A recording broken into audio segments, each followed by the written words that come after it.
Chris Pies for PCA Sim Racing. This is the classroom for COTA for the summer series for, I guess, the second one. The Sunset Cruise is what we're calling it. Sunset Cruise 2 Electric Boogaloo. So we already had the first race. My apologies for not being able to do a classroom for that one. Frankly, it just snuck up on me. All of a sudden, I didn't know until the night of the race that we had the race. So that's why we didn't have a classroom.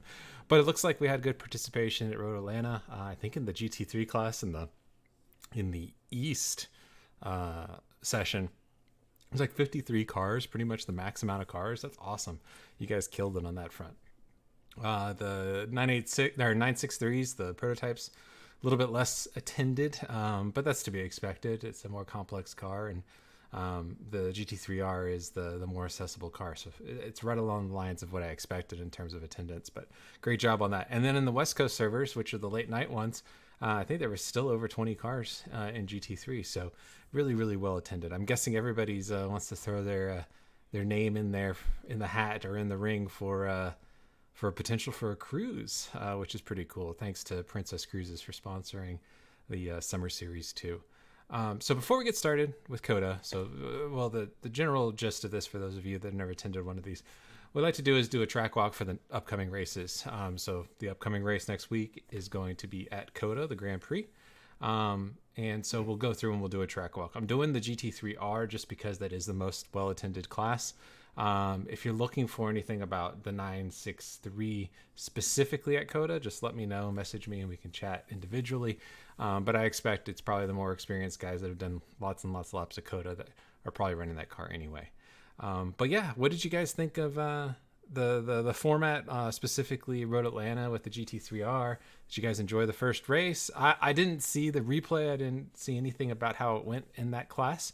I only did the 963 on the West Coast, was the one I attended. But yeah, what did you guys think? Was it busy out there? I'm sure it was at Road Atlanta. It was crazy, but a lot of fun. Okay, good. I mean, that's the key, that it's fun, right? Um, Everybody was pretty well behaved, also, I think. Cool. And that's one of the things that's kind of interesting about, or what we're trying to do. When I say we, I just say we as sim racing. Full disclosure, I'm not on the steering committee. I make no decisions. All I do is run the little classroom here. But from what my understanding and talking to Doug is, I mean, the whole point is to try to push all the classes together, just to get everybody out on track at the same time, so we can kind of see the range of skill levels. So we've got everything from, the bleeding edge pros that have won championships in our league before, to brand new people that this is the first race they've done in a sim, and everything in between. So it's good to see the wide range, and it's good to see that folks are having fun. Any other comments about Road Atlanta before we start on our track walk? It can be about the series, it can be about the car, it can be about the track. No? All right. Well, then we'll just go ahead and load the replay that I did. That's results. That's not what we're looking for. Replays. Circuit of the Americas. Okay. So I don't know what the track conditions are going to be for the race itself. But in light of that, all I did was choose morning on iRacing Day, which I think is like March 15th. So the track was pretty darn cool. I'm guessing this is pretty much optimal track conditions. And during the race, it may be a little warmer, so the lap times may be higher. So just keep that in mind if you see my lap time and say, how in the world is he doing that? Which some of you may not. I'm not the fastest guy in the world. But just understand that, 10 degrees of track temp difference is going to be significant in the long run in terms of lap time. So just keep that in mind. All right, so a couple things about COTA. COTA, like I said in the little preemptive invite or notice earlier today, COTA is near and dear to my heart. I'm from Houston, and back in the day, we used to have a little track called Texas World Speedway. Unfortunately, developers got their hand on that and demolished it and built houses instead. So when that happened, God, when was that, Mike? That had to have been like 7 years ago at this point. We all got moved over to COTA, the brand new fancy Formula One FIA Grade 1 track in Austin. And so that's technically my home track. Mike, I don't know if that's your home track as well, but or if you're up in the Dallas area, but it's what I call home. I personally have done probably over 1,000 laps in race conditions here in real life between Miatas and GT4 cars. And then you tack on what iRacing, how many laps you can do in iRacing, and it just balloons from there. But I've got a lot of time, real world time, under race conditions at this track. And it's one of those tracks that even myself, having raced here for the past 6 years and then driving on it probably for the past 8 years or so, I still learn new things about this track every time I go to it. And it's one of those things that it's just, to quote Shrek, it's an onion. You keep peeling back the layers and you keep finding more and more stuff, and it gets more and more complicated. If you've never raced or driven COTA before, it can be a little bit of intimidating, especially with all the different lines and the wide track. A common complaint of COTA, at least in the iRacing scene, is, oh, the track limits are too strict. We'll address that in a little bit. But yeah, there's a lot to take in, especially when you come down into the S's for the first time. It looks like a parking lot. It looks like a fancy autocross with a whole bunch of colors all over the place. Where do I go? How do I focus? But we'll try to get you through that and get you some good points to focus on to be able to drive effectively, consistently, and hopefully quickly. So, all right, any questions before we get started? Okay. Hearing none. So what I'm going to do is I am going to start. I did 2 main laps here. I did 1 lap, what I would consider the ideal line, at least for me. And then I did a lap with some alternative lines in different corners, or, you know, imagining I had somebody that I needed to defend against. So you can see what that looks like in a lot of these switchbacks. COTA has 5 corners that are all very similar to each other. They're these tight left-hand hairpins, for lack of a better word, when you're turning more than it feels like you're turning 180 degrees, frankly, and turning the car on its nose. But it's not that severe when you look at the track itself. But they're really tight second gear corners. If you can get your mind around those 5 corners, or that kind of idea, that the approach to them are all pretty similar. They have their own nuances. But if we can get our understanding under those 5 really tight corners at the end of these straightaways, you've tackled the most important corners on the track. And again, the most important corner on a racetrack is the corner that leads to the longest straightaways. So here at COTA, if we look we got a little tiny map here at the top right, but the most important corner on the entire track is turn 10, or no, it's turn 11, sorry. Turn 11, which leads onto the really long back straightaway. The next most important corner is going to be turn 20, which is the corner that we're entering in right here on the screen, because it leads on to the second longest straightaway down the front straight. And then the third most important corner is probably going to, it's going to be turn 1, because it leads to a really long section where you're under full throttle, which is essentially a straightaway. And then your next important corner is going to be turn 15, which leads out of the stadium section into the carousel, because you're under full throttle. And then probably the final most important corner in terms of these tight little left-handers is going to be turn 12, the one at the end of the big long straightaway. If we can get those tackled right off the bat and get a good plan on how we want to tackle them, we're going to already have a good basis and to make a good lap time. And then we start tackling all the other really weird, complicated corners that is COTA. So strap in. 20 corners, it's long, so we'll try to get through it as quick as we can. All right, coming into, or down the front straight at COTA, big long straightaway, concrete canyon is what I call it. Really cool in real life. I mean, the car echoes up and down the canyon and the walls. It's just really cool. And then you're greeted with this wonderful view of straight up the hill. It feels like a ski slope. Even when you're in the car, it feels like that. And so what we need to do in order to tackle turn 1 appropriately is we need to have a consistent break point. In our simulator, we have a really good spot that will never, ever change. This is not in real life, frankly, but in sim, we can benefit from little texture of things. This this sandy patch that's on the right side of the track is a great visual or at least indicator of when to brake. And I use it for every single car at COTA in iRacing, is this little brown patch that's right here on the track. It depends on the car and how fast you're going, how late you can brake up the hill. But in general, when I cross this little dusty patch right here, I know I'm going to be braking shortly thereafter. It may be closer to this blue cone, exit cone, pit lane. It may be closer to the dark patch or the sandy patch in general, but it's always, this is my trigger and this is what I'm looking for. If you don't have a visual like this going into this corner, it's really difficult to brake consistently because you don't know where you're going to hit the brakes ever, if that's the case. So I'm looking for this dusty patch, and in this particular car, it's GT3 car. They're really good on the brakes. You got ABS helping you out, so you can really go quite late on the brakes. You're also going uphill, so gravity is helping you. You're compressing your tires on your way up the hill into the tarmac, which is giving you even more grip to help slow the car down. So we want to use advantage of that. We want to brake as late as we can, and we can brake incredibly late going into turn one. It feels physically impossible to do, but it's because of that compression into the hill. So there's the dusty patch. I'm crossing over the dusty patch, and then I'm braking right around here. So about equidistant between the white line and crossing over the dusty patch. Unfortunately, we don't have any like number boards or anything for brake markers to get really precise, but this is my area of where I want to brake. Sometimes I brake a little bit earlier and softer to keep the car more balanced. Sometimes if I'm trying to make a pass on somebody, I'll brake a little bit later and even harder and try to outbrake somebody going into this corner. But in general, equal distance between the dust patch and the white line is a really good starting point to brake.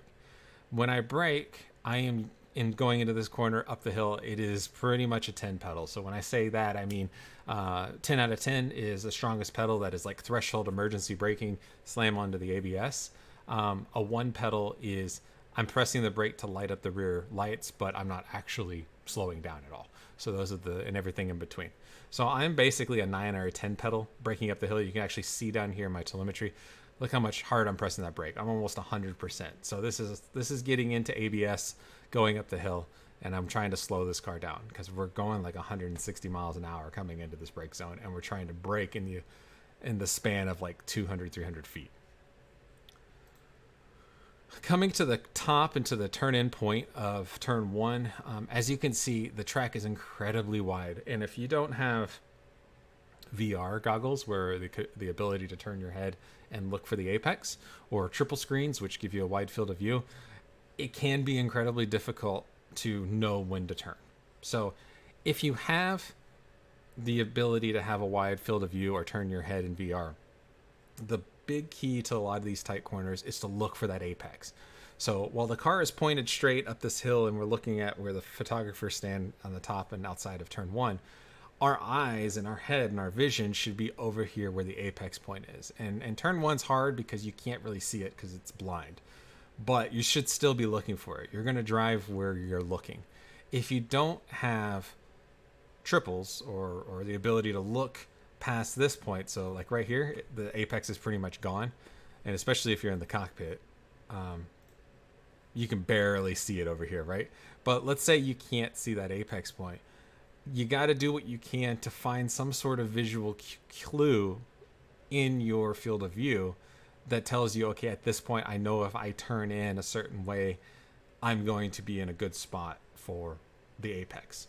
So you got to work on that to find that out. But if you have the ability to look around, it's even better because you can see that apex point and it's just easier to hit it. As you can see coming into the corner from the cockpit, it's just really difficult to see the apex, especially going at speed, but you got to look for it as best as you can. There's a little yellow hump, we call it like a sausage or a turtle, that denotes basically the apex point on this particular corner. That kind of helps our visual, but as we're coming into the corner, we can really lose sight of that very easily. And even if you have triples like I do, it kind of disappears behind the A-pillar.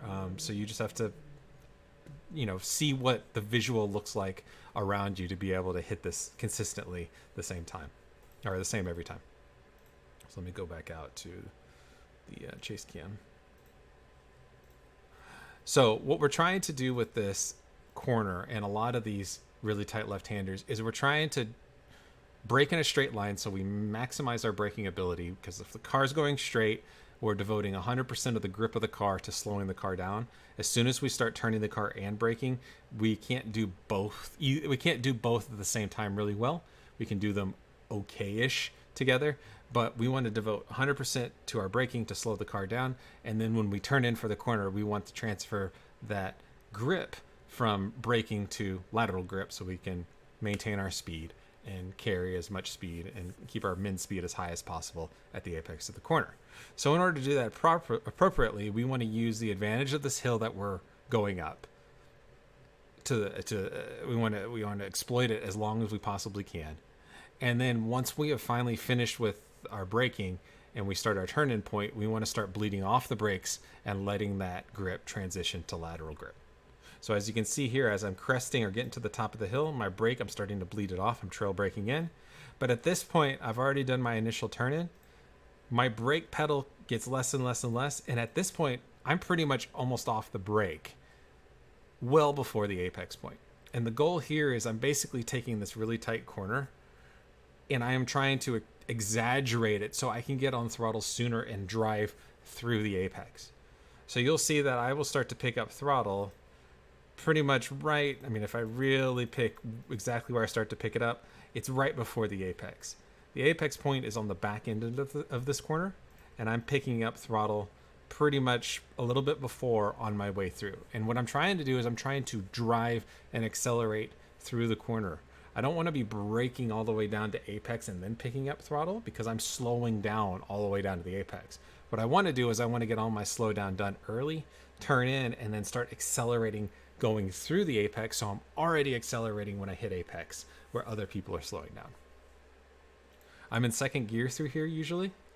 First gear tends to put too much torque through the rear tires and get it loose. You can go to first gear, but I find that in this car it's just really hard to manipulate that throttle effectively.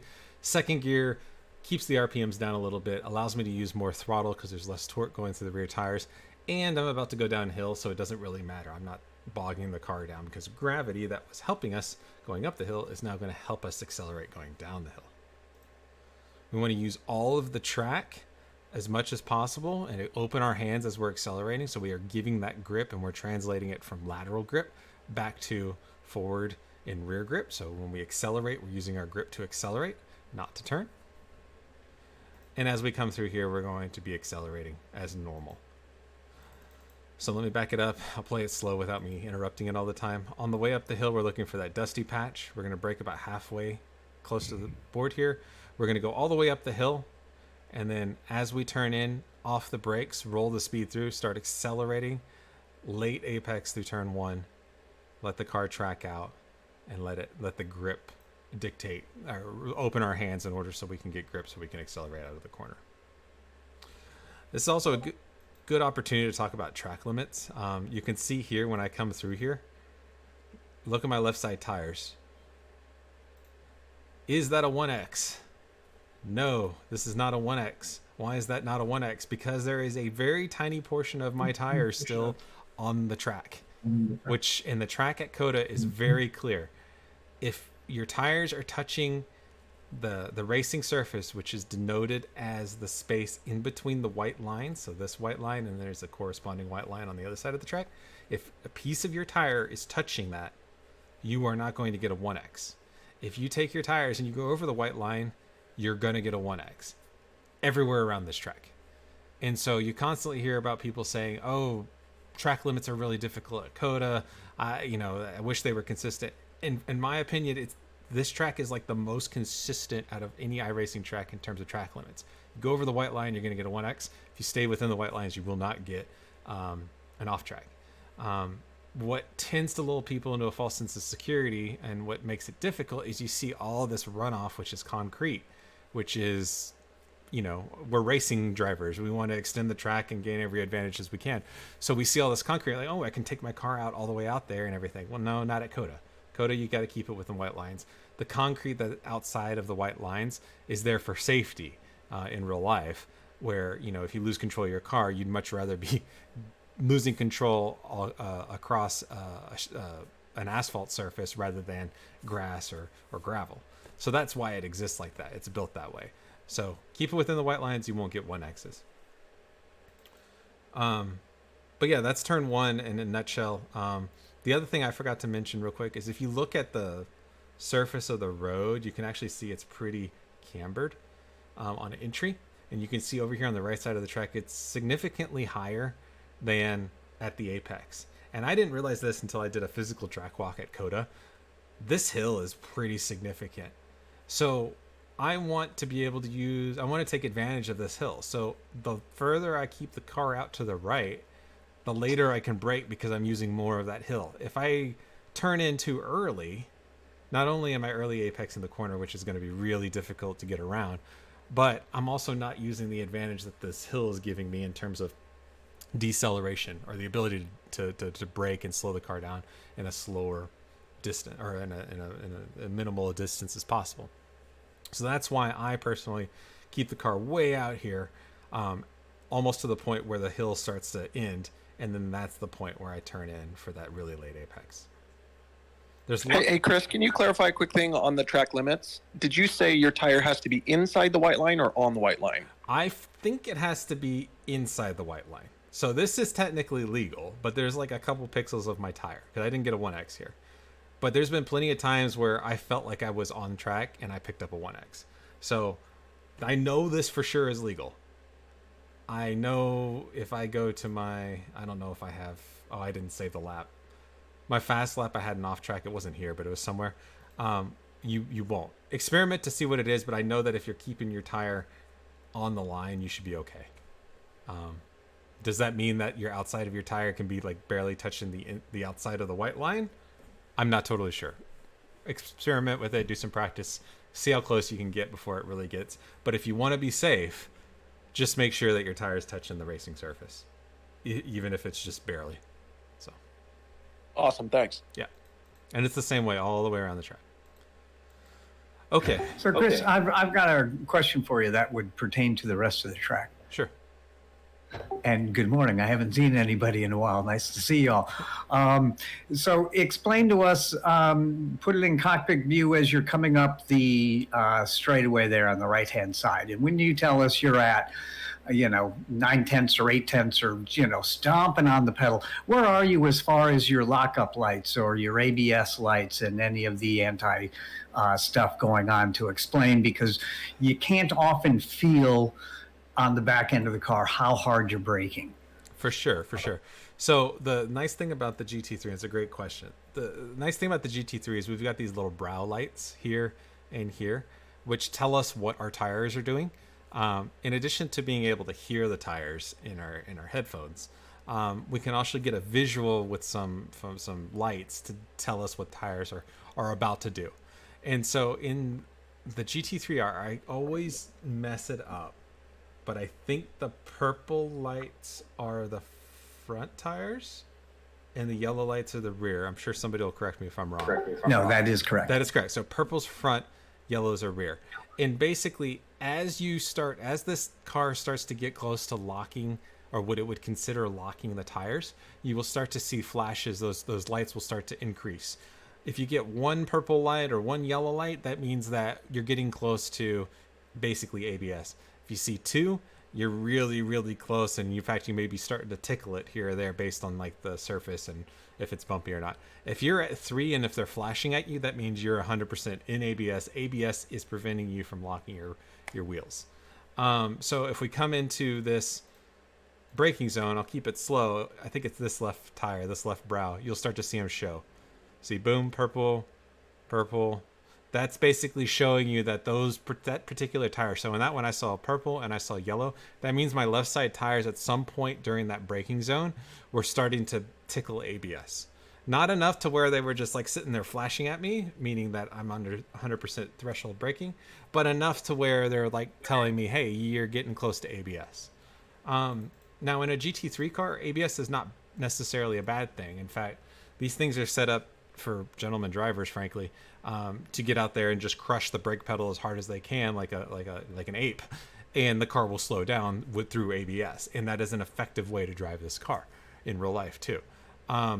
But if you really want to get to the nuance and you really want to kind of like work on your driving as well, if you can get as close as you can to ABS, without going too much over, not depending on it too much, it'll make you a better driver, especially when you jump into cars like any of the prototypes that don't have ABS, or like the Cup car, which does not have ABS. So my driving style personally is I like to get all the way up to ABS, but try not to go into it too much. Other people that just drive the GT3, including pro drivers in iRacing, they mash it and go into ABS as hard as they can, because in their mind, hey, that's as hard as I can brake, and the electronics will figure it out. But that's how you can tell visually in terms of if you're getting ABS or not. See ABS. Does that answer your question, Jim? Yes, that's perfect. So now when you go to another corner and say, I don't hit him as hard, you probably don't have any lights. And that's just a good way to represent what scale you're using for braking too. Yeah. And it also is, and braking is also dependent on the track condition, right? Going uphill, where you're in a compression zone, you've got, like I said, you've got a tremendous amount of grip because your car is being smashed like a pancake into the tarmac, which means the tires are being smashed in. So think of a rubber ball, not a tennis ball, but like a racquetball on a surface, right? If it's just sitting on the surface, it rolls pretty well. If you take your hand and you smush it into the ground, and it starts to pancake out onto that surface, it's really hard to roll because you're smushing and it has a ton of grip. Or like slide it across, I mean. It's the same concept with tires. As you smush that tire into the ground, the surface area of that tire, it's actually being deformed and pancaking into the ground. It's giving you more grip as a result. So in compression zones, more grip means you can brake harder because you've got more traction you can play with. If you're going through a corner that is coming up over a crest and the car is getting light and you've got to brake over that crest, you don't have the ability to brake as hard. So if you hit it with the same pedal force that you did for turn 1 here, you're going to be tremendously into ABS. It's going to be screaming at you, ABS, ABS, ABS, to try to prevent you from locking the car up. And that's just because of the outside factors. You broke the same way. You hit it with a 10 pedal or a 9 pedal, but the track is not allowing you to brake effectively beyond maybe a 6 pedal. So that's how we describe the braking with the numbers for pedals. Okay, all great points. Let's keep going, or else this is going to be a 2-hour video. All right, coming into turn 2, and leading up into the S's, in this particular car, 100% flat. So I second gear leaving turn 1. I'll shift up to third gear a little bit early on the transition into the right-hander here. You can take all of this curbing on the inside because remember, as long as your tires are touching the tarmac on the racing surface, you're not going to pick up a 1X. But you can straddle it. And we do this in real life. You straddle this rumble strip right here, and it's incredibly grippy down here. In fact, in real life, there's a drain right here at the bottom, right at the apex point where all the water drains into. That's always my goal, is to drive my right side tires over that drain. It's not here in sim, which is actually really surprising considering how well they model things. But anyway, we want to apex it, straddle that curbing. And then the goal here is to try to get our car in as best a position to enter into the S's. And this is the point where I always say, like, if you've never driven COTA, this is just unbelievable. You come up over this hill, this blind hill, and it doesn't look blind because we're a little bit above the car, but from the cockpit, this is blind. I have no idea what is past the Echo Park sign, except for way down in the distance. I don't actually see the S's until I'm right on top of them. And so you need to know where you need to put the car as best as possible. So coming into here, I'll be in fourth gear. What I'm trying to do, the whole point of the S's is we're going to have a brake zone, and then we're going to have an acceleration / maintenance throttle zone. That's it. The turtles, these yellow bump turtles, are every single one of them is an apex point for almost for every single corner around this track. So even if you don't listen to this video, but you are, the turtles are great indicators of where the apexes are on these corners. So use them. Don't touch them because they will destroy your car, but use them. So our first point, what I mentioned was the brake zone, is exactly that. We need to slow the car down in order to make it through the S's. The best way to slow a car is a straight line between 2 points to make a braking zone, because we're going to allow the car to slow down in as short a time as possible to scrub the speed. If we're braking and turning, we have to extend our brake zone even further. The weight is on the front of the car, which means the rear is light, and if we're turning at the same time, we can really get out of shape. So we want to get our braking done in as short a time as possible so we can get off the brakes, keep the balance of the platform as best as possible, and maintenance throttle / accelerate through the corner. The best place for the braking zone in the S's is right here at the beginning. So we turn in here, boom, we've crossed the first apex point, and look right here, from this apex point to the next one, hey, what do you know? That looks like a straight line. That's our braking zone. So what we're going to do is late apex this first one, create a straight line between these 2 points where we're going to get our braking done, and then before we turn in for the next point, we're going to bleed off the brakes, let the platform go from braking to more neutral to turn the right hander to start going through the S's. So back it up a little bit. Coming into here, we're looking for this first turtle apex point. Boom, straight line, brake. Straighten the car up in as straight a line as we possibly. Now there's going to be a little bit of turning, so don't take me completely literal, but it's as straight as we can have it for the S's. So brake in a straight line. As we turn in for the next right hander on the S's, I'm off the brakes, and that has now transformed the platform from this to neutral and allowed 100% of the grip of the tire to be performed laterally as opposed to braking and turning. So I'm off the brakes, I'm letting the tires turn. We're going to apex again at this turtle without touching it. Get as close as you can, but don't touch it. And then at this point, what we're doing is we're going to add some throttle, because at this, between the braking and the right hand turn, we've scrubbed speed, and we're actually going a little bit slower than the car is able through this portion. So at this point, we can pick up a little bit of throttle to help maintain our speed. And in fact, between these two, sometimes I pick up full throttle. And then when we go to turn into the left hand turn, we can't just mash the throttle and like an ape and keep driving around it. We won't make the corner. We do have to get off the throttle again, but I'm not going to touch the brakes. I'm just going to get off of the throttle, which is going to transfer the weight of the car from this under full throttle back to a neutral state, which allows me to, again, let the tires use 100% of their grip for lateral turning. So as you can see here, I was off the throttle. I was at full throttle. Now I'm back to like, what, 20%? Turn in. Once I know I'm going to make the corner, back on full throttle again, coming through. All right, we've only got one more turn for the S's, the right-hander. Again, we've got another little turtle here that we can use as our apex point.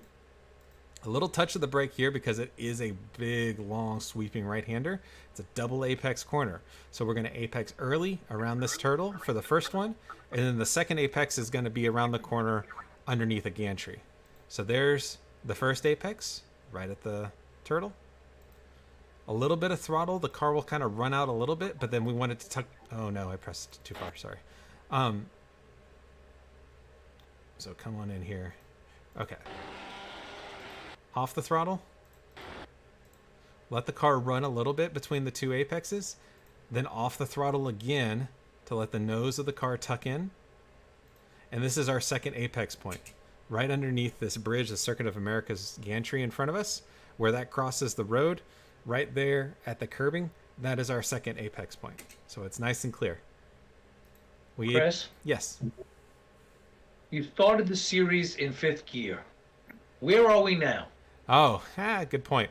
This is all in 4th gear through here, I believe. So we go all the way up to 5th gear through here. So good point. So we're 3rd gear early, 4th gear, 5th gear, brake, 4th gear, and we ride 4th gear through here. And then I grab 3rd between the two apexes coming around this corner. Thank you. Yep, no problem. So now I know why I'm 10 seconds slower than you. So apex the first one here. Let the car run just a little bit. Notice how off camber this corner is. We don't want to go way out here to the left because there's no grip. 1, there's marbles. 2, it's off camber. And there's no way if you get all the way out here that you're going to be able to get the car back to the second apex. So nice and tidy. Keep it nice and tight. The whole point of this right-hander is to hit this apex. Even if we miss the first one, this is the important one. So keep that in mind. Even if this one you don't make it, let's say you turn in too early here and you end up wide or something like that, and you got to slow the car down, fine. You got to slow the car down, but make that second apex. If you don't make that second apex, it's going to really put you behind for the next set of corners. So this is the important one. Hit this apex as best as possible. We're in third gear. We want to keep the car and try to get it over to the right as best we can, but we don't want to like completely sacrifice the left-hander coming up by getting our car all the way to the right. If what I mean by that is if we're all the way over here, somewhere where my mouse is, just because we had a really bad run through turn 6, I don't want to see you stopping the car to drive it over here to the left to go to the right in order to go left. That's just wasted time. You essentially take this corner where you end up, but if you do it right, you end up on the right side of the track to open up the corner. Turn 7 through here it's a very tricky corner. It's faster than you normally think it is if you have a good line. And again, we're going to apex as close to I missed this one a little bit by about a tire width, but we want to apex as close as we can to the turtle without touching it in third gear. In a GT3 car, you have to lift going through here. In something like a Miata for sure, you're 100% flat. You can, if you have a good line, you can be 100% flat. But in this car, it's fast enough where you've kind of got to coast through here to let the car get down to the apex. But once we know we're going to make it, boom, back to full throttle. And this is where I differ from a lot of people at COTA. I like to let the car run all the way out to the right side of the track. And you may say, well, we're about to go right up this hill. That's a terrible place to be to go around this right-hander. And I would 100% agree with you, except for the fact that turn 8 is 100% a throwaway corner. It's like a mini carousel. We're going uphill. I don't want to travel a long distance through this really slow corner. I want to get it done as soon as possible in the least amount of distance traveled. And so I want to carry as much speed through turn 7 and keep my momentum up, end up on the right side of the track. So I'm keeping my momentum. I'm at 95 miles an hour, 96, 97, 98. I had 100 miles an hour through there. If I was going to try to take this corner traditionally and end up somewhere over on track left, max I could probably hit was 90 miles an hour. So I'm probably going about 10 plus miles an hour faster than somebody that tries to take it a more traditional line through here. And then look, I've got a hill going uphill that can really slam on the brakes and get the thing slowed down all the way down to second gear. And then what I do is I straddle this curbing on the right, treat it like a carousel. Everybody's going to try to end up in the same exact location right here, whether you take a wide angle in or a nice narrow angle like I did. And then you're going to accelerate coming out of the corner through turn 9 up the hill.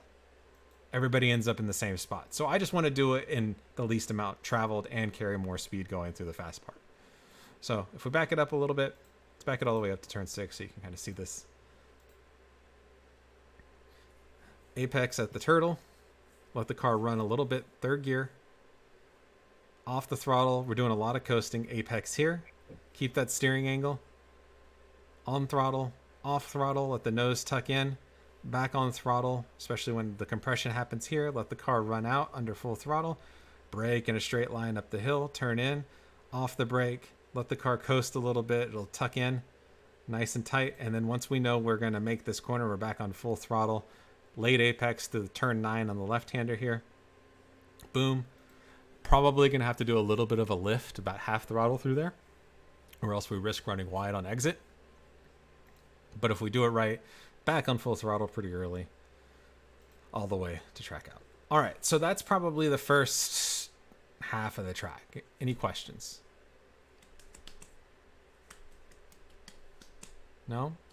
Yes? Okay. I have a question about setup. We'll talk about setup at the end. We'll talk about setup at the end. Yeah, I figured. Yeah, that's fine. That's fine. No, any questions about the track or the line so far? Okay, cool. Let's keep going. But remind me, Ward, about setup at the end, and we can talk about it. Okay. All right, so screaming down here and coming through turn 10. Blind corner. If you're not used to it, it can be incredibly intimidating, frankly. The key to this corner is you just kind of know it exists. I don't think about it anymore because I've done it so much, but I can totally see if you're not familiar with the track, where the heck do you turn in here? A couple of things you can look for is something out in the distance. It depends on your graphic settings on what you can actually see out here. But for instance, if I'm driving through here, I'm probably looking for like this telephone pole if I'm looking up in the distance. So as I see that telephone pole come, I know that if I turn for the telephone pole after the Armco, I'm probably going to end up in a good spot. So look, boom, there's the telephone pole just to the right of the grandstands, or you can even use the right of the edge of the grandstands too. That could also work. But something right around here to aim for to make sure you're hitting it properly. But it's 100% throttle. The car is not really that on edge through there. So there's a little bit of wiggle room in terms of where you need to be. But the key is you just got to make sure you know it is a kink, and you got to treat it as such. But you should be able to take it 100% flat. Chris, I always end up with an X on that one. Why?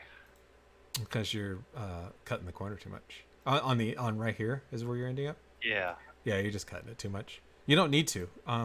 Take it wider. Okay, so am I turning in too early? Probably. You're probably turning in a touch too early. Because if you turn this corner right, like look where I am right here. Like my wheel is almost straight coming through here. Like I am driving the car to the right side of the track. I am not like, keeping it 90-degree angle and hanging on for dear life, hoping it makes the corner. So you're probably just, if you turn in too early through here, if you turn in like in here, not only are you going to get that 1X here, but you're going to run out of track on the exit. So just take it a little bit later. So do that when you're coming through here. If you can see the grandstand, if you can see that grandstand over here, make sure that grandstand clears the Armco before you really take a dive in there. And see how it feels. Great question, though. Okay, screaming down the little run here. Going into turn 11, again, the most important corner on the track here. The nice thing about it is we have some great visuals for brake zones. So first off, not only do we have a rumble strip, which is a great indication of a brake zone, we've got a green AstroTurf start point, which is another potential brake zone. We've got some number boards on the outside that, frankly, I didn't even know existed until right now as I'm looking at them. So I'm not even looking out here. Because if you're looking out here, you should be looking over here, not to the right. The corners over here are not over here.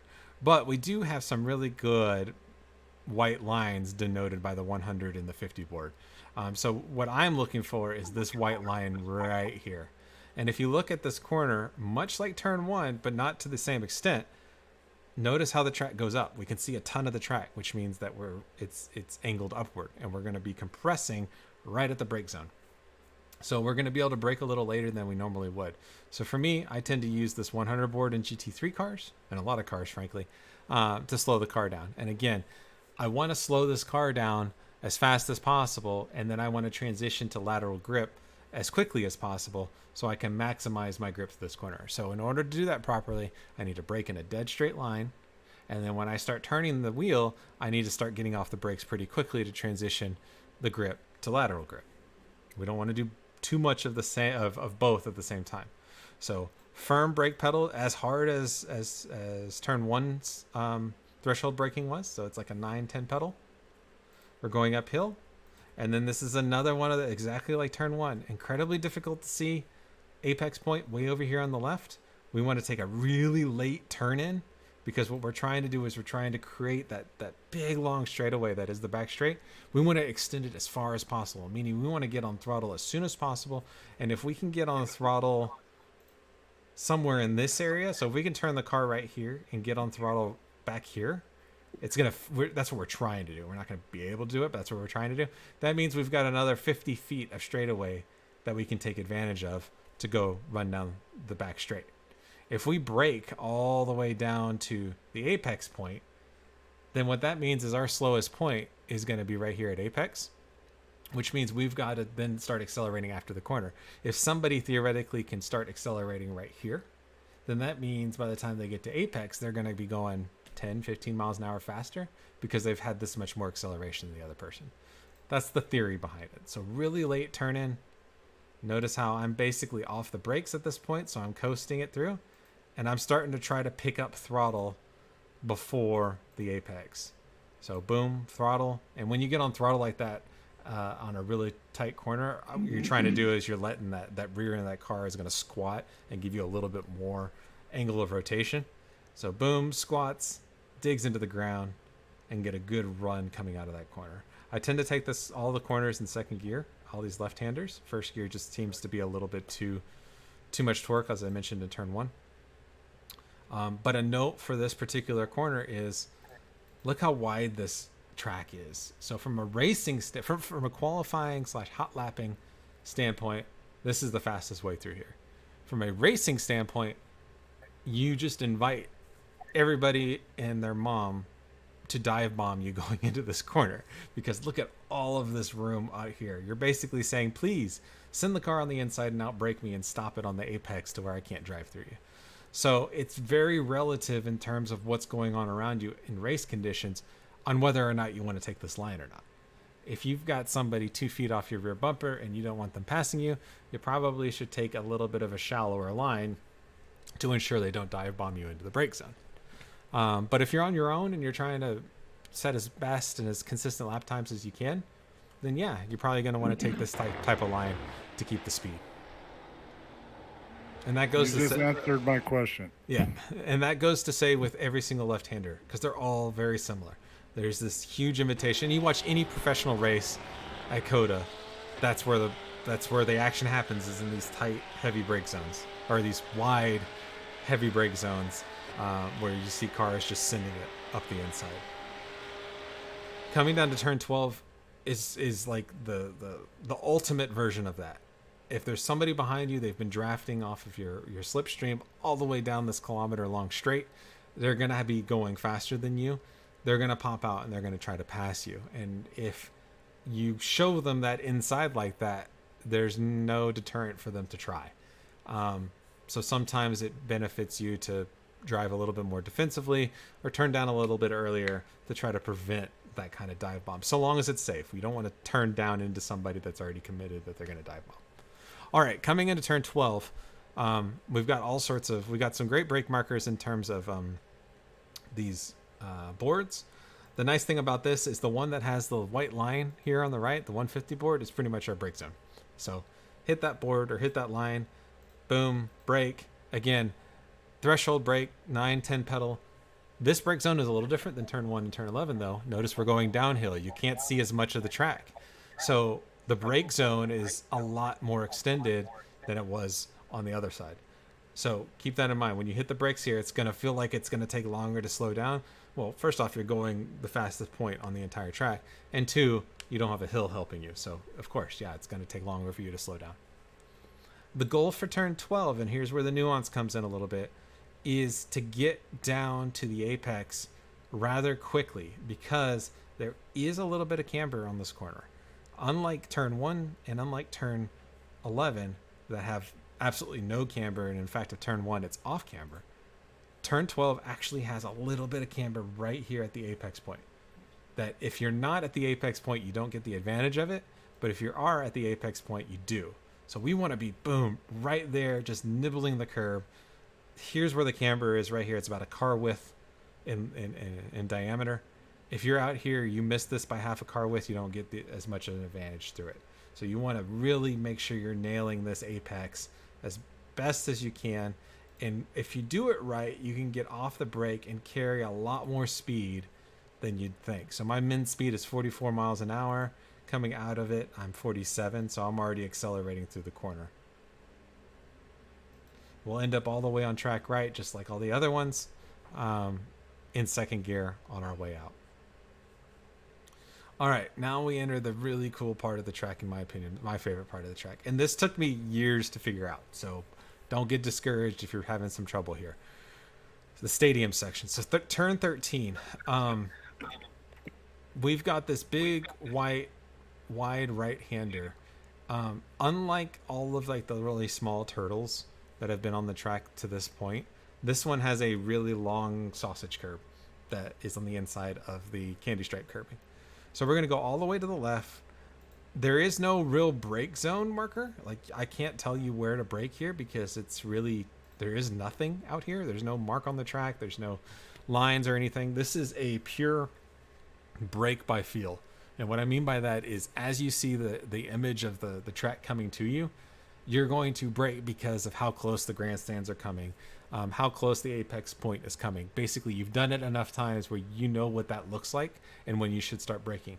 The other thing that's going to help you is the sound of your engine. So you're winding it out in second gear coming out of turn 12. As that cadence of that engine hits a certain frequency, you'll know, okay, that's usually where I get to, where I start braking, and then you're going to brake at that point as well. All those things play together to tell you when to brake. But there's no marker, there's really no line at all in terms of here of where to brake. All I know is that I need to get over to the left side of the track. Usually I can't get all the way over, like on top of the curbing, but I can get pretty darn close. So right there. And I'm in second gear, and through this corner, my whole goal is to apex on the back end of this extended turtle, this extended sausage curbing. If you see this curb in real life, this thing is absolutely black from tire marks on the back side back here. And that's because that's where all the pros are putting their tires coming out of this corner. There's no markings here on the inside of it because nobody wants to be an early apexer. It's all late apexes. So late apexes. You can see how late I actually apex this corner around the corner. I did not apex it up here. I apexed it on the back third of it. I start to pick up the throttle as I'm getting to apex in second gear. And then here, there's multiple lines. There's a million lines to the stadium section.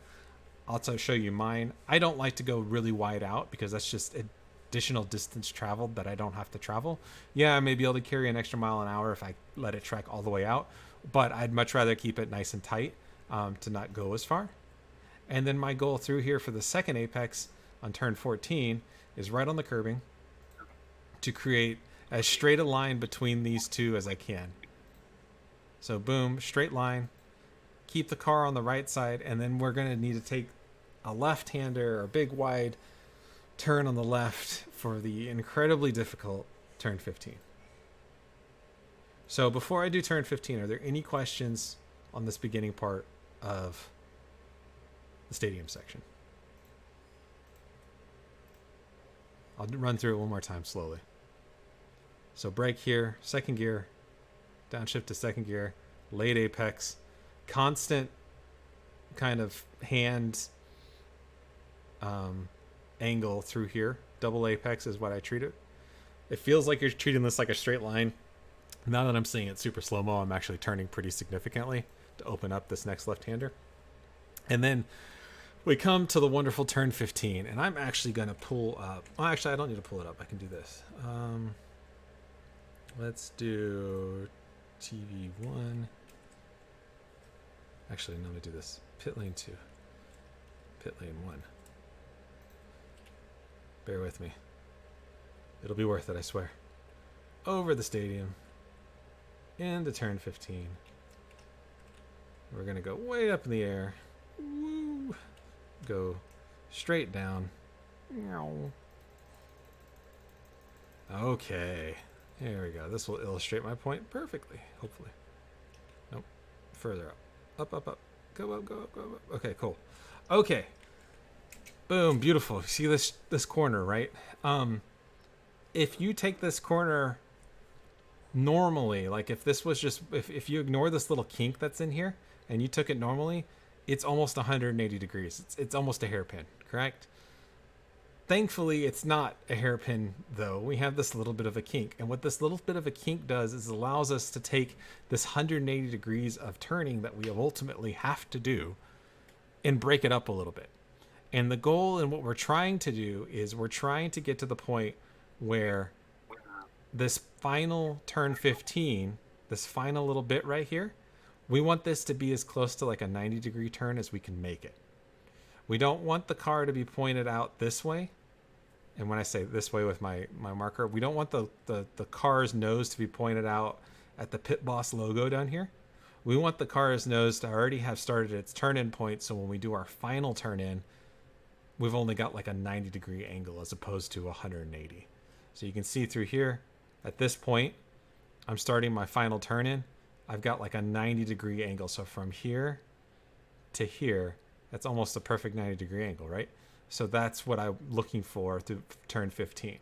If you find yourself feeling like when you're coming through the entry to 15, like I guess this is 14, if you find yourself having to like the car is pointed all the way out here to the end or off the track, you're going to have to basically stop the car and turn it almost 180 degrees to make the corner. And that's really difficult to do, which means you're going to take it really slowly. So how do we get to a point where we can get to there? Let's see, here comes the car. See, turned in, 90 degrees, then we can make the corner. So how do we get to that point? Well, we don't have the benefit of this nice top-down view. So if I go back to chase, this is how I do it. So when you're coming into this corner, we've got some visuals or some things we can see here in the distance. We have this television board that's here. We've got the edge of a building here, and then we've got some grandstands. And so what I'm trying to do is I'm trying to get the nose of my car pointed left of this first part of grandstands, or these right-hand part of the grandstands, before I turn in for my final turn in turn 15. If you're at this point and your car is pointed out here, so the nose of your car is pointed between the television board and the edge of this building, like somewhere out here, look how much you're going to have to turn this car in order to make the apex. If you've already done some of your turning, so you're facing the grandstands at this point before you make your final turn down here, it makes it so much easier to get through here through some sort of speed. This took me 3-4 years to figure out properly. But now that I do it, I'm like, well, how else could you do it? There's no other way. So at this point, I'm taking my final turn in. You can see it's like a 90-degree angle, off the brakes, accelerate through the corner, just like all the other ones. There's lots of lines through here. Some people will take a really shallow line, and a really shallow line is good for high horsepower cars because they can get up to speed very quickly. Or you can take a really wide line where you take the car all the way out here to the candy stripe curbing to try to open the corner as much as possible to get a run coming through. That's what I call the Miata line. Miatas will take a line all the way along here because they don't want to lose any speed, and they basically just ride the edge of the edge of the track. It's longer, further distance to travel, but it's so much more difficult for a low horsepower car to make speed back up that it does not want to slow down. So I'd much rather travel further distance at a higher rate of speed to maintain the momentum going through the corner than stopping the car on a really tight line to make the corner. Find what's comfortable. It's a corner that it's hard to take the same way every time. It's one of those that a lot of improvisation going through there is needed in order to do it correctly every single time. All right, any questions of the stadium section before we do the final couple corners? All right, hearing none. Okay, so we went through the stadium section.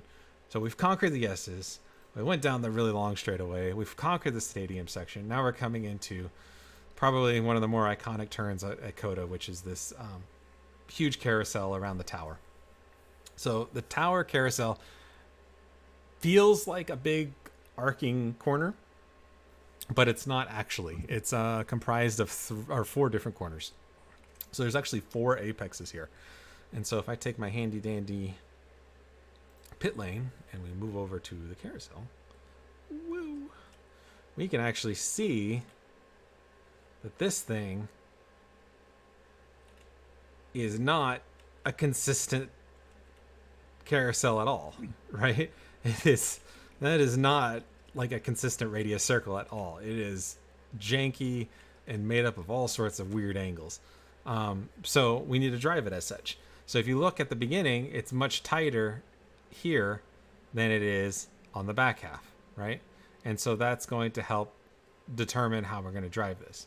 So in general, I say there's 4 apexes at the carousel. There's one right here, just past the bridge. Here's the second one right here. The third one is right around this area. And then the fourth one is somewhere in this area, down late. So the goal to the carousel is to hit the second apex right here and to hit the last apex. The other ones don't matter. So what I do is displace the first one, hit the second one, displace the third one, and then hit the fourth one. And what that looks like is, and then as I enter into the apex or into the carousel, I grab 4th gear. So I short shift into 4th gear on my entry, and then I ride 4th gear all the way through here. So what it looks like is, if you can see my little car, if the resolution's still okay, is like this. I've displaced this one, so I'm not on it. 4th gear. I hit the second one. I displaced the third one. In fact, I think I might hit it on this one. Okay, on this particular lap I hit it. But the goal is to hit that final one down here. So I'll show it again. Coming through here. Miss. Hit. Supposed to miss this one. And then hit that last one. That's the general idea around the carousel. Okay, so what does it look like from not space? So coming through here, I'll grab third gear right around, or fourth gear right here. Miss the first apex. Here's the second one. I'll drive over the curb. Car will drift out. Miss the third. And the idea is to be somewhere in the neighborhood in fourth. And the third and fourth can play with it depending on track temps and track conditions. But that's usually the goal. How do I get there? It's not via brakes. Notice my telemetry. On my entry, I just lift off the throttle and the nose tucks in. And then as the car starts to tuck in, I'll start to add throttle by keeping consistent steering angle. And I'm steering with the throttle. So if I need a narrower angle, I lift off the throttle slightly and the car will tuck in. If I'm going too narrow, I'll add throttle and the front end will push out. That's how the carousel's done. Once you get it, it's really not bad at all. It's really fun to take, but it's really one of the easier corners here on the track. Okay, the coolest corner on the track, in my opinion, is this one, turn 19. It's incredibly fast, much faster than you think, but you have to turn in early. So if you look at 19, you can't see a whole lot of the track. So the characteristics of 19 is it's off camber at apex, but then the camber comes back after the corner. So the idea here is when you initially turn in, you get an okay turn in because the track's relatively flat. And then halfway through the front end of the corner, your front end traction just vanishes and the car understeers like crazy. And then as you go through the apex and you cross over apex point and you land on the backside of the apex, on the backside of the corner, the camber comes back and the car grips up and then it turns again. So you go from turn to understeer to turn. And so you have to know that's coming and be prepared for it. So I brake, I go down to third gear. You got to clobber this. This is one of the few times where you clobber the sausage curb. Clobber the sausage curb to open up the corner as much as possible. Left side tires on it. And then boom, when you land, you have to trust that the car is going to have enough grip when the track comes back to get you around the corner. I have seen in real life so many cars end up on this into this inside Armco because what ends up happening is you come into the corner, all of a sudden the front end of the car understeers at this point and you're like, oh my goodness, I'm not going to make the corner. So what's your immediate reaction when you think you're going too fast for the corner is to do what? Lift off the gas. Well, if you pop off the gas mid corner, guess what happens? If you have any weight in the back of the car because you're accelerating, you're keeping the car balanced by adding gas and keeping the rear tires into the ground. If you pop off the gas at any point or even touch the brake, you take the car from, I've been doing it this way, so it is. Take the car from this kind of, where this is the rear of the car, from this kind of weight state, all of a sudden you do this to it, there's no weight on the rear tires. Once that track comes back to you and those front tires grip, guess what happens? The front tires grip, the rear tire has no weight on it, so you just loop it. And you oversteer and you end up in the inside Armco. I've seen countless number of cars just completely right here, tap the brake off the gas and just loop it and oversteer into the inside wall. Don't do that. The track will come back to you. And then finally, turn 20, we come home. We're going to brake somewhere underneath the bridge here just before the white line. Much like a lot of the other corners, the only difference being is we actually have some decent camber on entry here. But then it is quickly going to disappear, so we want to take as much of this curb as we can. Again, we have another little... This one is actually really tame. You can run over this without hurting your car. But understand, once you go over the apex and past the apex point, the track completely tabletops and levels off. So whatever camber you had at apex goes away, and there's a tendency for the car to get a little oversteery coming out. Just be prepared for it and ready to open your hands and catch a slide if there's one. And we get a good run coming down the straight. So anybody keeping track at home, that was a 205.6 at 67 degrees Fahrenheit. So really, really cold track. That last corner was also second gear, correct? Yes, last corner, second gear. Some alternate lines I took on this next lap, and I it's not how I normally drive, but I wanted to show. So coming into turn 1, let's say you have somebody that you're fighting that you don't want diving you into turn 1. So you're going to take it from like mid-track, and you're going to turn down really early. So you remember how we used to... I can't even do it when I'm trying to, but turning down really early for the corner, it just means that you've got to slow down even more here on apex. Let's see here. Where's another place where I did an alternate line? Oh yeah, here. So turn 7, I tried to do the difference. Remember I hit 100 miles an hour coming through here? Well, let's say I slowed down to, if I wanted to bridge this gap, my max speed was 86 miles an hour. So I'm going 15 miles an hour faster by letting the car run all the way to the right side of the track here than trying to fight it all the way to the left to open it up. 15 miles an hour. Not to mention I'm also traveling further with the slower line as well. And the only advantage this line gives me is I'm able to maybe carry a couple mile an hour faster at this point. But what's the point? I can only go so fast to the left-hander anyway. So I'm going to have to slow it down anyway and match the speed of the other car.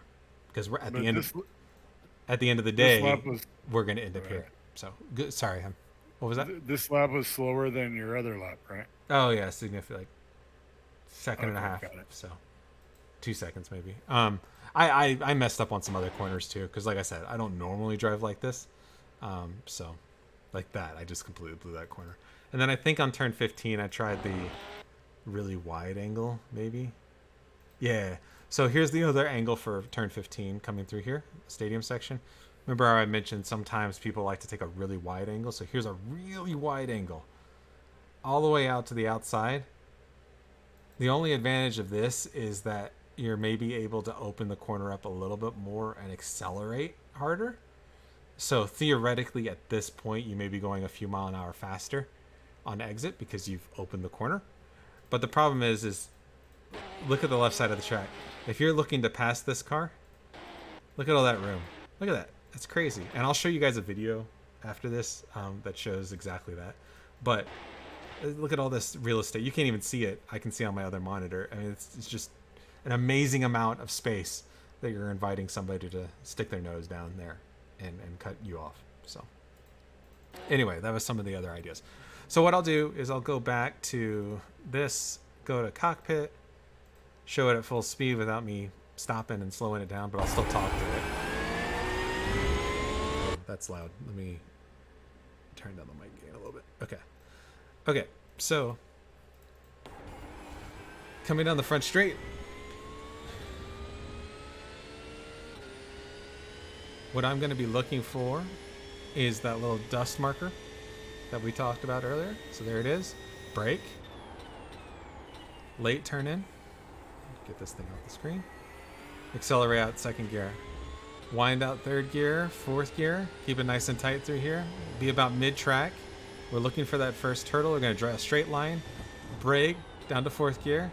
A little bit of maintenance throttle. A little bit of maintenance throttle. Double apex. 1. Down to third gear. Second one. Keep the car to the right. Off the throttle. Get down to the apex. Back on throttle. Carry the speed through. Hard brake. Second gear. Straddle the curbing. Accelerate out of the corner. A little bit of a lift and then maintain it all the way through. Fourth gear. Fifth gear. All the way down the hill. Brake at the first white line right there. Keep it nice and wide. Turn in. Late apex. Get on throttle. Open our hands as we're accelerating to allow the tires to have more grip to accelerate. A little bit of a breather, look in our rearview mirrors, see if anybody's around us, look at our relative, check our fuel, all that fun stuff. We got plenty of time. Looking for the 150 board, threshold braking, straight line, nice wide line, get all the way down to the apex, back on throttle, use that little bit of camber right on apex. Keep it to the left, Brake down to second gear, late apex. Keep it tight, consistent hand angle. Straight line through here. Brake, get the car turned in, and then do our final turn in, so it's about 90 degrees. Accelerate out, opening our hands so we don't overpower the rear tires. Up to fourth gear. Apex the second apex. Let it run a little bit. Apex the fourth apex. Get the car over to the right. Brake down, third gear, turn in early. Understeer, track comes back to us. Brake after the bridge. Second gear, late apex. Accelerate out, catch the slide right there. And there's a 2-minute lap. Easy, right? Yeah, right. Piece of cake. Piece of cake. So are there any questions from what I showed while I queue up a video? Thank you for the pointer on displacing the first apex in the carousel in the back, because everything in your head says hit that apex, and then I find myself driving around to the next apexes as opposed to letting the car ride. Oh yeah, it's you got to hit that second apex, because if you do it right, you can basically get an incredible run. And when you go back to full throttle, you're just like, you just on it all the way through. Okay. Well, I knew to hit the second, but I keep trying to hit the first for no reason, apparently. Okay, Which makes me slower on the second. Yes. Okay, so I'm going to show you guys a little bit of it. Some of you have seen this before. I apologize, but it's fun. Okay, so COTA last year, about a year ago, I'm driving a Jetta, so it's a GT4 style car. Car in front of me is being driven by Sheldon Creed, who's driving basically NASCAR Cup car equivalent in it, and we're competing. This is for the lead of the race. It's the first stint, so it's like the first 20 minutes of the race. But here we come through turn 19 through turn 20. You're riding along with me. That's slower traffic up ahead, so it's multi-class. But look at the lines that he takes the first part of this track, and then I'll show you in turn 15 what I mean about that really wide angle going in, because that's where I make my move.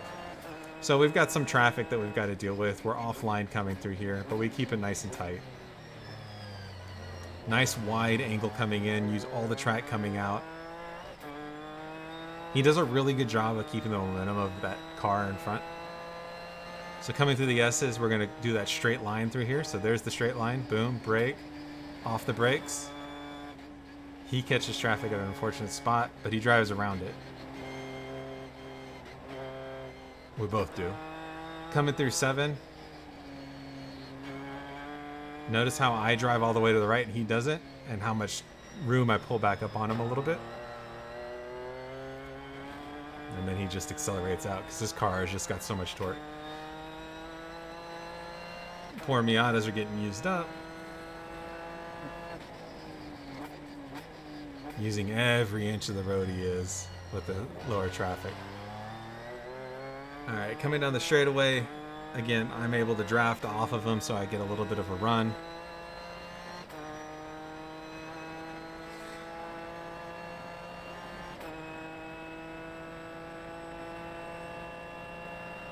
He's hitting about 145. Brake here, and then carry the momentum right here at apex. He runs wide. See how much more speed I was able to carry by hitting the apex properly? Oh, yeah. Brake, nice and tight, late apex on that sausage curb. He takes a wider line, I take it narrower, so I'm traveling less distance. And then right here, he takes the wide line. Boom, look what that invitation gives to me. To take it away from him.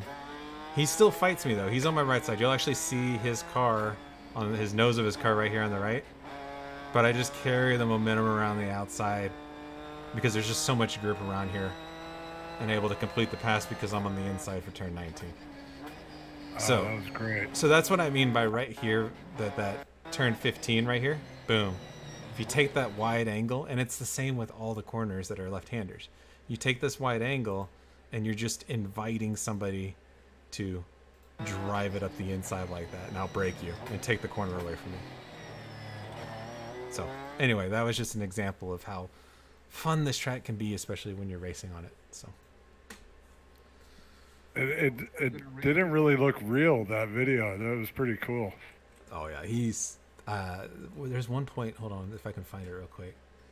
The colors are so bright. Oh yeah. Early on when I think it's the second lap maybe, we start catching oh yeah, through here. Look at his so he Sheldon races in Xfinity. So he's 100% a pro. But look at he knows the exact millimeter how wide his car is when coming up on traffic.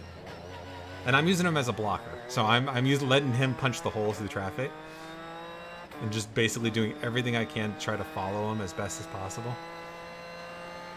But coming up around through the S's through here, look how close he gets to some of these cars. It's just unreal, the tolerances that he's able to put on some of these cars.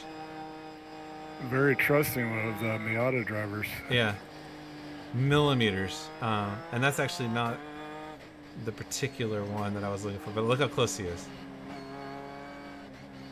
Just unreal, his car control through there. To be able to just slice and dice through this traffic. I think it's the next. It's got to be the next lap.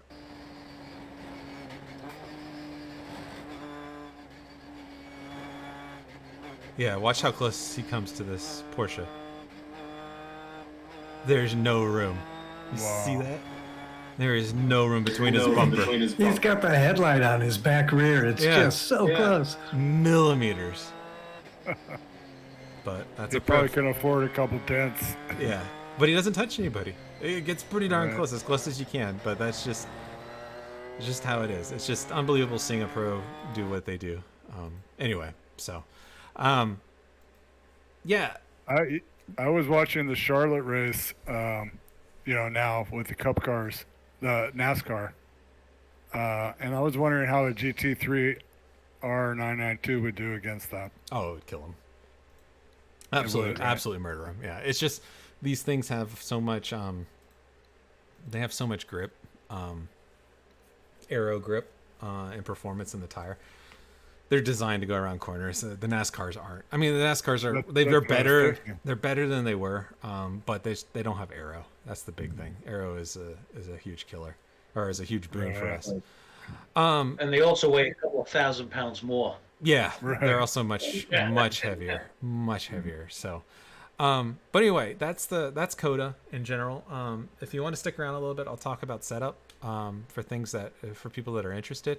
But yeah, that's what I got on the COTA track walk. If you have any questions whatsoever, feel free to PM me or PM any of the instructors here in the Discord, and we'll help you out, and we'll get you settled and try to get you going as fast as you possibly can. But I want to go ahead and stop the stream for there. Thanks for watching, for those of you in TV land, and I look forward to seeing you out there in a couple weeks. Thanks.